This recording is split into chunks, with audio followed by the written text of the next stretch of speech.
ምዕራፍ 5 እንዲህም ሆነ በዮርዳኖስ ማዶ በባሕር በኩል የነበሩት የአሞራውያን ነገሥት ሁሉ በባሕሩም አጠገብ የነበሩ የፊንቃውያን ነገሥት ሁሉ እግዚአብሔር ከእስራኤል ልጆች ፊት የዮርዳኖስን ውኃ እስኪሻገሩ ድረስ እንዳደረቀ በሰሙ ጊዜ ልባቸው ቀለጠ።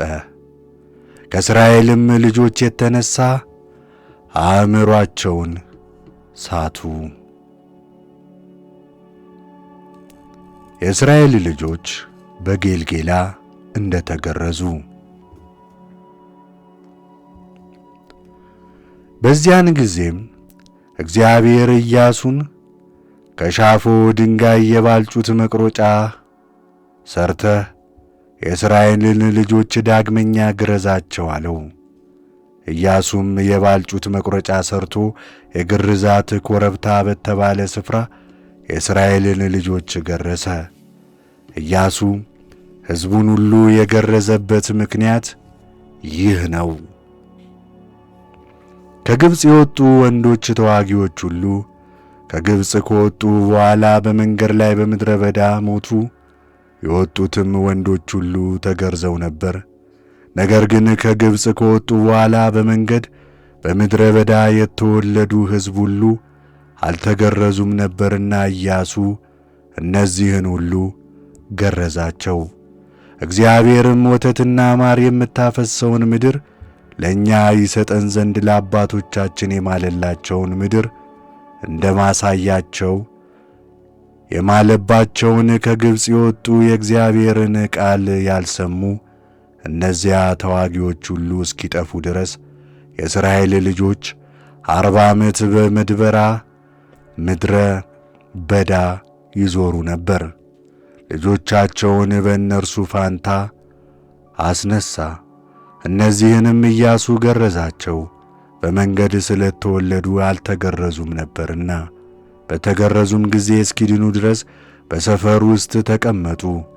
እግዚአብሔርም ኢያሱን ዛሬ የግብፅን ተግዳሮት ከእናንተ ላይ አስወግጃለሁ አለው።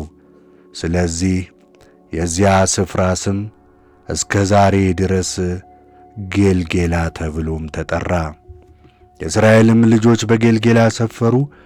ከወሩም በ14ተኛ ቀን በመሸ ጊዜ በዮርዳኖስ ማዶ በኢያሪኮ ምዕራብ ፋሲካን እንዳደረጉ ከምድሪቱም ፍሬ ቂጣና አዲስ እህል በዚያው ቀን በሉ። በነጋታው ከምድሪቱ ፍሬ ከበሉ በኋላ መናው ቀረ። ከዚያ በኋላ የእስራኤል ልጆች ዳግመኛ መናን አላገኙም።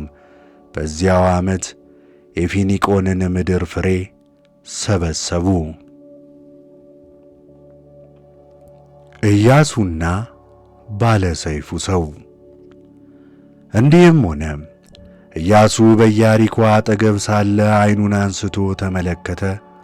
እነሆም የተመዘዘ ሰይፍ በእጁ የያዘ ሰው በፊቱ ቆሞ አየ።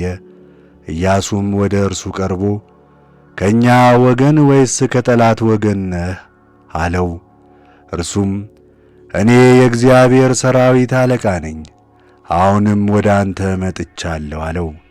ኢያሱም ወደ ምድር በግንባሩ ተደፍቶ ሰገደና በባሪያ ዘንድ ምን አቁሞሃል አለው። የእግዚአብሔርም ሠራዊት አለቃ ኢያሱን አንተ የቆምክበት ስፍራ የተቀደሰ ነውና ጫማህን ከእግርህ አውልቅ አለው። ኢያሱም እንዲሁ አደረገ።